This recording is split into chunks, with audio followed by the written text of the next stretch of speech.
الله أكبر الله أكبر الله أكبر لا إله إلا الله الله أكبر الله أكبر ولله الحمد الله أكبر الله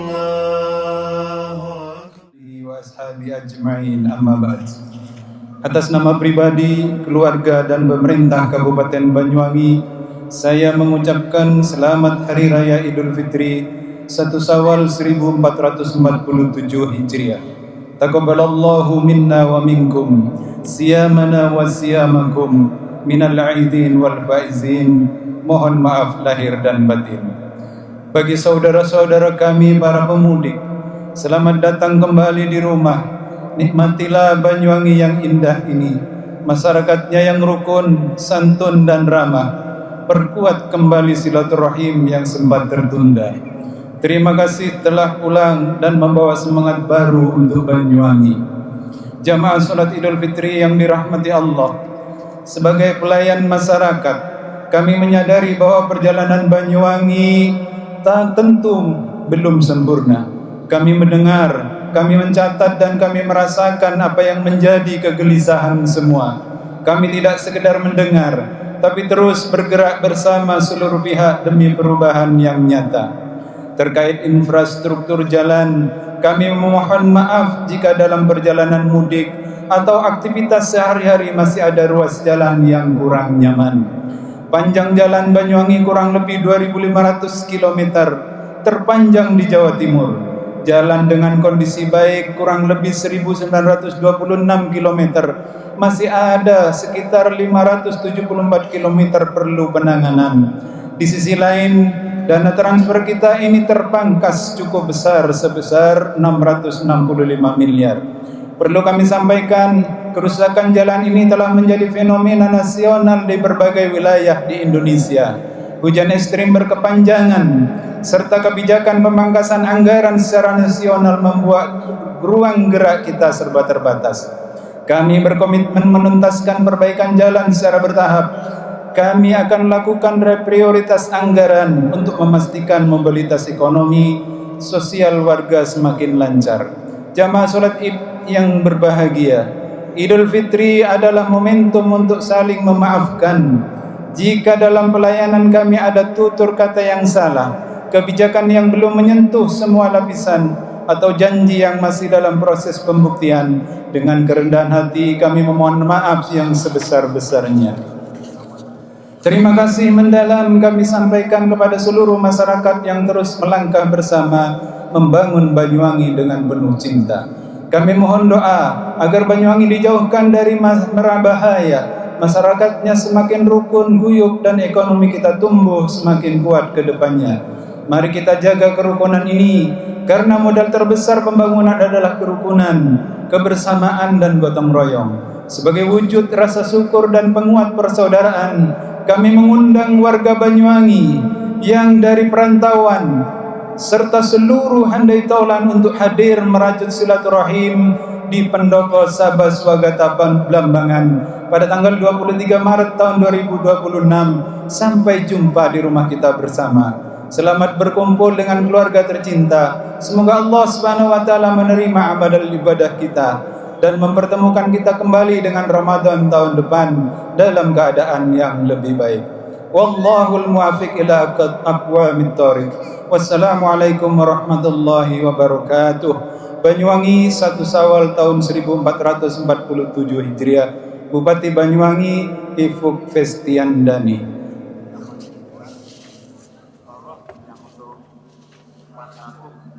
Ini mic-nya ya? Ya.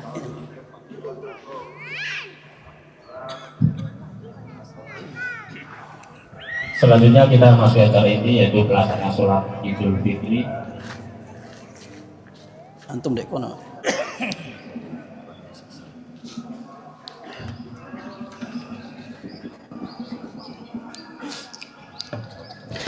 Assalamualaikum warahmatullahi wabarakatuh.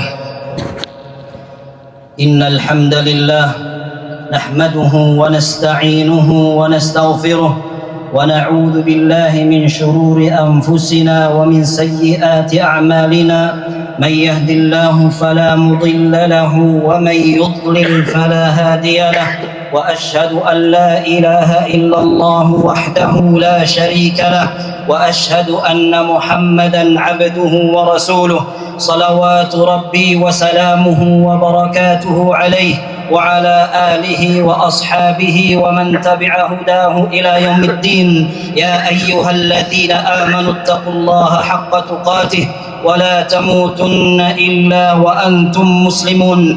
يا أيها الناس اتقوا ربكم الذي خلقكم من نفس واحدة وخلق منها زوجها وبث منهما رجالا كثيرا ونساء واتقوا الله الذي تساءلون به والأرحام إن الله كان عليكم رقيبا.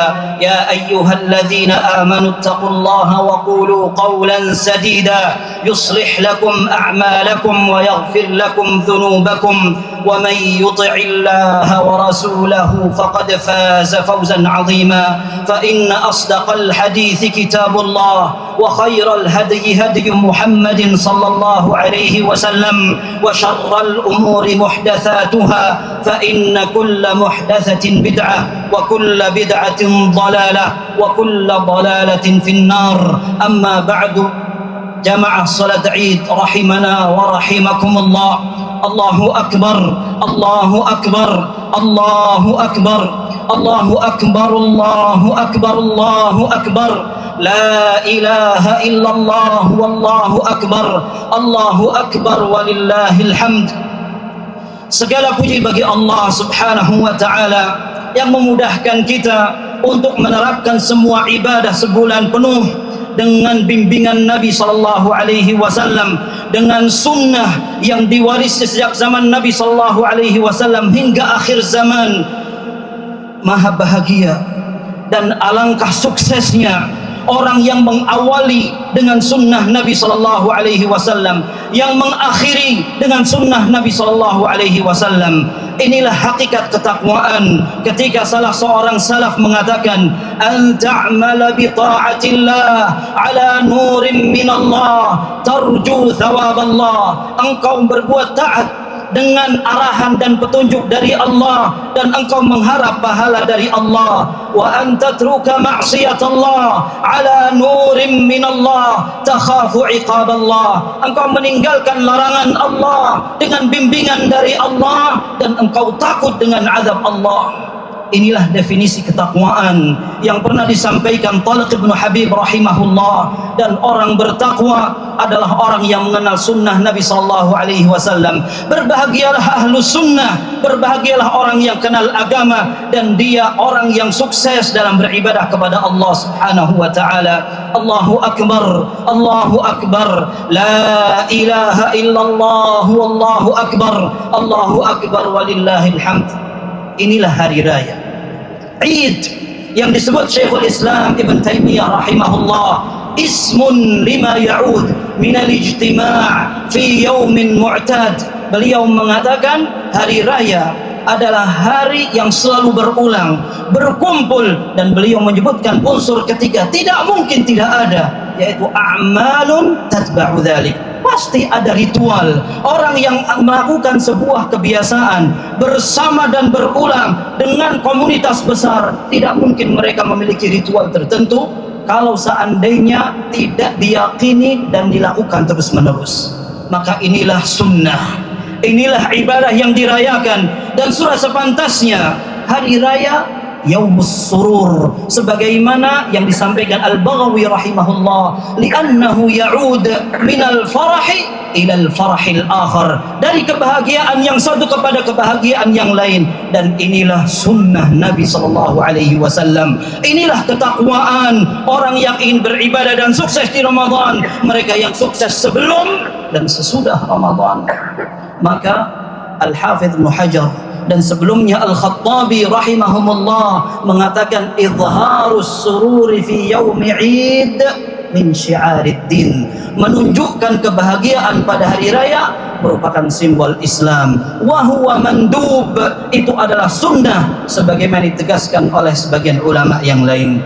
Allahu akbar, Allahu akbar, la ilaha illallah, wallahu akbar, Allahu akbar walillahil hamd. Hari ini kita akan membuktikan hadis Nabi sallallahu alaihi wasallam, inna lis-shaimi 'inda fitri, inna lis-shaimi farhatan. Orang yang berpuasa akan memiliki dua kebahagiaan.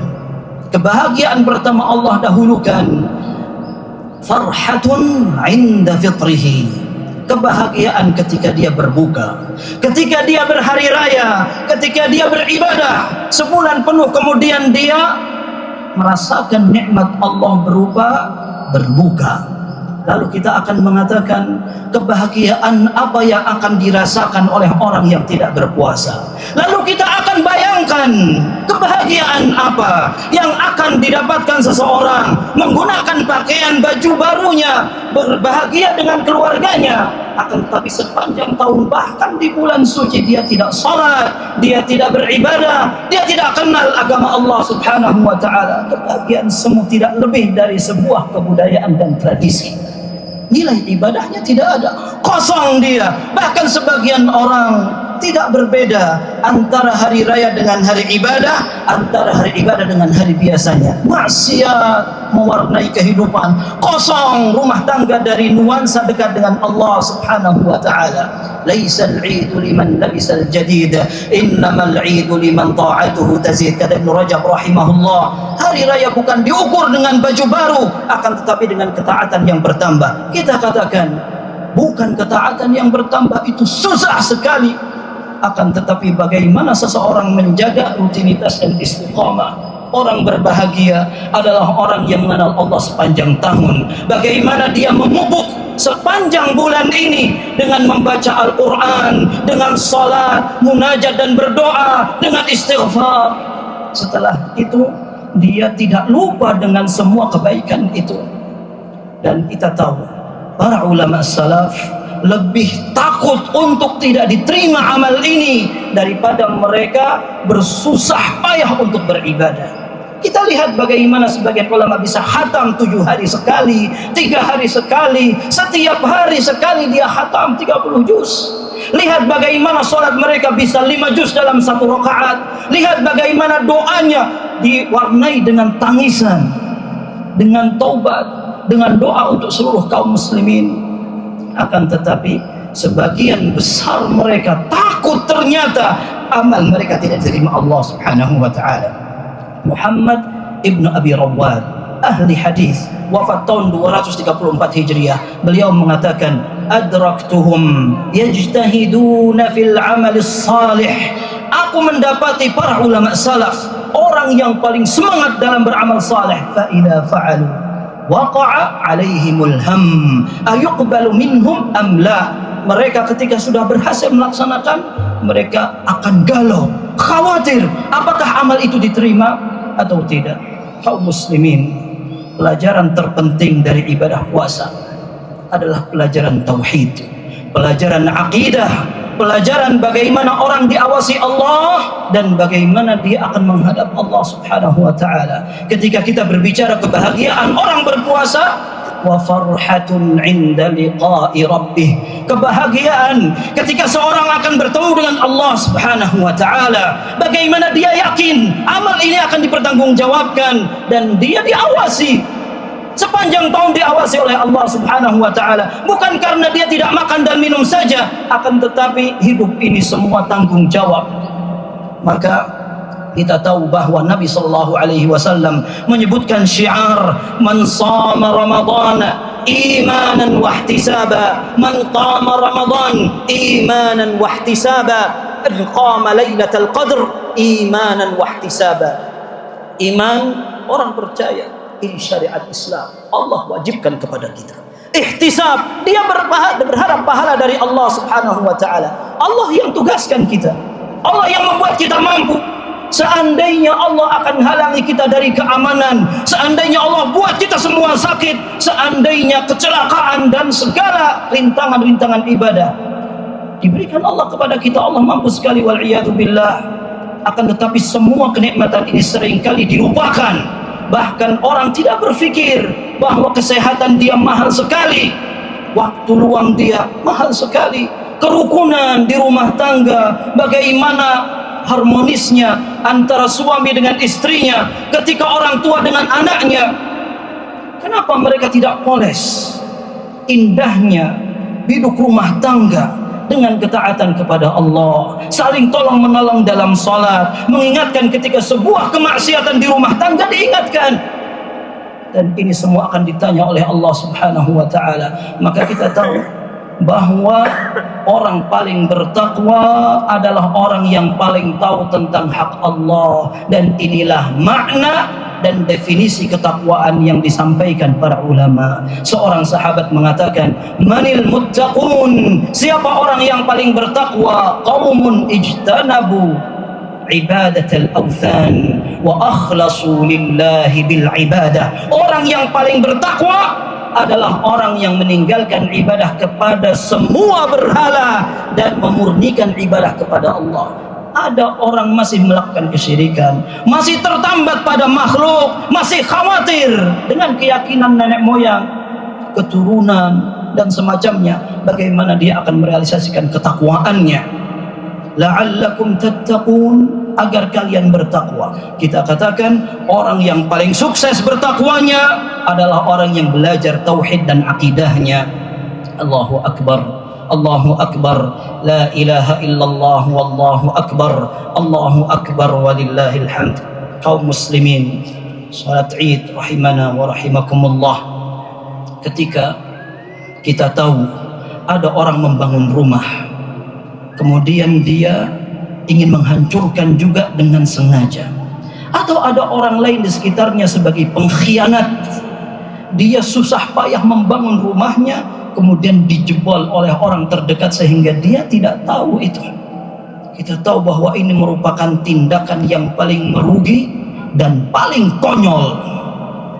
Lalu inilah yang diingatkan para ulama ketika hari raya orang kembali kepada kebiasaan buruknya. Allah menyatakan, wala takunu kallati naqadat ghazlaha min ba'di quwwatin ankatha. Janganlah engkau seperti seorang wanita yang dia susah payah dan lama tekun sekali memintal sebuah benang. Ketika sudah rapi, dia cabik-cabik dan dia hancurkan kembali. Habis waktunya dan habis juga semua tenaganya. Ini adalah sebuah perumpamaan orang yang sudah berupaya menjaga ibadahnya di bulan suci, akan tetapi dia rusak kembali dengan kebiasaan jeleknya. Kaum muslimin, kita tahu ibadah ada yang sifatnya individual, tetapi ada syariat amar ma'ruf nahi mungkar. Orang yang paling berhak mendapat amar ma'ruf nahi mungkar adalah keluarga. Wahai kepala rumah tangga, kullukum ra'in wa kullukum mas'ulun an ra'iyatih. Setiap kita adalah pemimpin dan Allah akan pertanyakan bagaimana kepemimpinan kita, bagaimana kita arahkan anak-anak untuk salat, menutup aurat, memilihkan tempat sekolah, teman yang sekarang mereka pilih sendiri. Lalu orang tua mengatakan sudah dewasa, bukan merupakan tanggung jawab saya. Ketika mereka sudah menikah, sudah tidak perlu lagi dinasehati. Sehingga terkadang orang tua menangis dan miris, anaknya tidak lagi sholat, dulu berjilbab besar kemudian dibuka. Apakah kita kira bahwa yang seperti itu tidak akan dipertanggungjawabkan di depan Allah Subhanahu wa taala? Addib ibnaka fa innaka mas'ulun anhum qabla an yus'alu an birrika wa tawa'iyatihi lak. Ibnu Umar radhiyallahu anhu mengatakan, ajarlah, didiklah anakmu. Kamu akan ditanya dengan pendidikan mereka sebelum mereka akan ditanya bagaimana mereka berbakti kepadamu. Ketika engkau menikmati sholat malam, ketika engkau berdoa kepada Allah sampai bercucuran air mata, apakah kita pernah memikirkan anak kita? Apakah bagaimana sekolah dan lingkungan mereka? Bagaimana mereka membaca Al-Quran? Apakah mereka akrab dengan Allah atau tidak? Satu saat akan dimintai pertanggungjawaban di depan Allah Subhanahu wa ta'ala. Kaum wanita yang di rumah, para ulama sering menjadikan kunci keselamatan adalah ibu-ibu. Orang yang di rumah yang dikatakan mas'ulun an mali sayyidihi, kalian akan dimintai pertanggungjawaban dengan harta suami. Anak-anak bagaimanapun juga akan lebih akrab dengan ibunya. Ketika seorang ibu gagal di awal, maka anak tidak bisa diharapkan. Ketika ibunya tidak salat, ketika tidak menutup aurat, bahkan dengan melakukan pergaulan bebas wal'iyadu billah. Ketika kita sekarang menghadapi keterbebasan informasi yang menjadi bumerang dan menjadi pesaing ketat seorang kepala rumah tangga untuk mengurus rumah tangganya. Kita tidak lebih sedih ketika melihat ada orang mau tidak mau harus berpisah suami dengan istrinya. Akan tapi kesedihan itu akan berlanjut manakala kerusakan moral dan agama mewarnai sampai salah satu di antara keduanya menghadap Allah. Kalau karena tidak cocok antara seorang menantu dengan mertua, antara ipar dengan saudaranya, antara keluarga kecil dan keluarga besar, lalu Allah Azza wa Jalla takdirkan adanya perceraian, akan tetapi masing-masing takwa kepada Allah, aman. Tidak mengapa, karena perceraian merupakan bagian dari pembahasan fikih. Dan dulu Nabi SAW pernah menceraikan, para sahabat pernah menceraikan. Itu bukan masalah yang besar. Yang terbesar ketika satu keluarga tetap bersatu tapi hakikatnya mereka musuh. Ketika Allah Azza wa Jalla mengatakan, inna min azwajikum wa auladikum aduwwan lakum fahdharuhum, wahai orang beriman, sebagian dari anak dan istrimu musuh bagi kamu. Di antara tafsirnya, ketika seorang menikah menjadi ada jarak antara dia dengan keluarga intinya, padahal sebelum menikah tidak ada. Kita katakan tidak mutlak kesalahan perempuan atau kesalahan laki-laki, akan tetapi bagaimana mengumpulkan dua kepala tidak mudah, dan ini harus dihadapi dengan bijaksana sehebat mungkin. Maka orang minta pertolongan kepada Allah Subhanahu wa ta'ala. Kesuksesan kita ingin kita rasakan bersama. Ketika kita berbahagia, berangkat sholat bersama, kita akan bersalam-salaman bersama, dan kita merayakan kebahagiaan ini bersama-sama. Kita pun satu saat nanti ingin masuk surga bersama. Maka kita ingin mengenal agama bersama. Tunaikan hak keluarga untuk belajar, membaca, dan mempelajari agama ini. Allahu Akbar, Allahu Akbar, la ilaha illallah, Allahu Akbar, Allahu Akbar, walillahil hamd. Kaum muslimin, salat Id rahimana wa rahimakumullah. Semoga Allah Azza wa Jalla memberikan kita kekuatan, bimbingan dan hidayah untuk selalu istiqamah di atas sunnah. Kita tahu hari ini, saya sering sampaikan, adalah hari yang akan mempertaruhkan kesuksesan Ramadan kita. Hari pertama bukan sekedar melepas Ramadan, tetapi pembuktian apakah kita masih semangat sholat berjamaah, sholat zuhur nanti. Apakah masjid kaum muslimin masih ramai? Apakah justru sebaliknya terlupakan dengan halal bihalal, kumpul-kumpul, bahkan sebagian orang tidak peduli dengan kemaksiatan, menggunakan musik, ikhtilat campur laki perempuan, kemudian salam-salaman yang tidak mahram, atau orang sungkan menerapkan syariat karena bertentangan dengan tradisi dan kebudayaan. Kita katakan kita masing-masing di depan Allah, kita akan ditanya tanpa memperdulikan orang sekampung, senegara sekalipun. Kita akan mempertanggungjawabkan sendiri agama kita di depan Allah. Maka jangan menjadi orang lemah, gampang menyerah setelah mengenal sunnah, lalu kita katakan saya tidak berani, saya kalah, saya siap untuk mengikuti yang banyak. Bukan itu cara para ulama.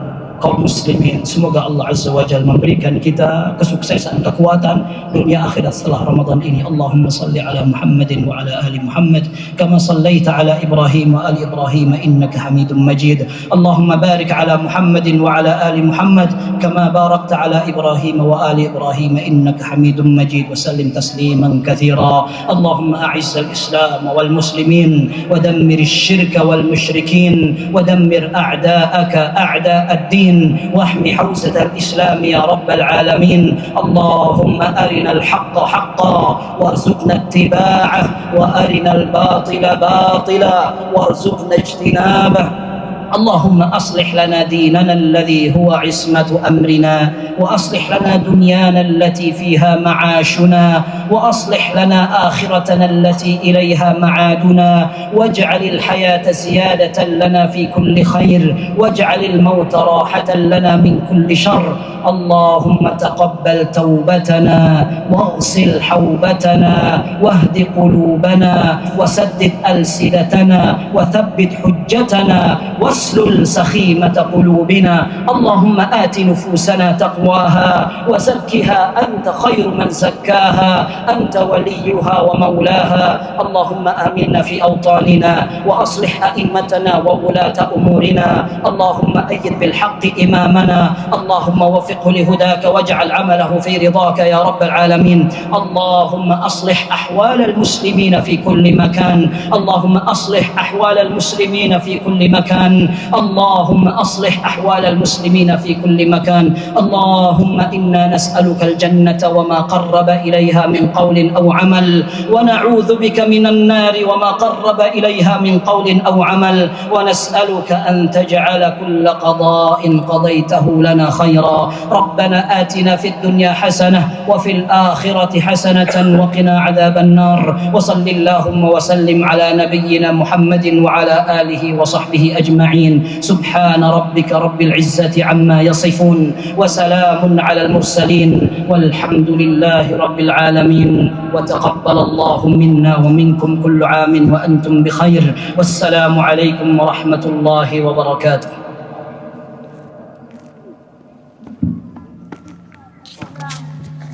الله أكبر الله أكبر الله أكبر لا إله إلا الله الله أكبر الله أكبر ولله الحمد.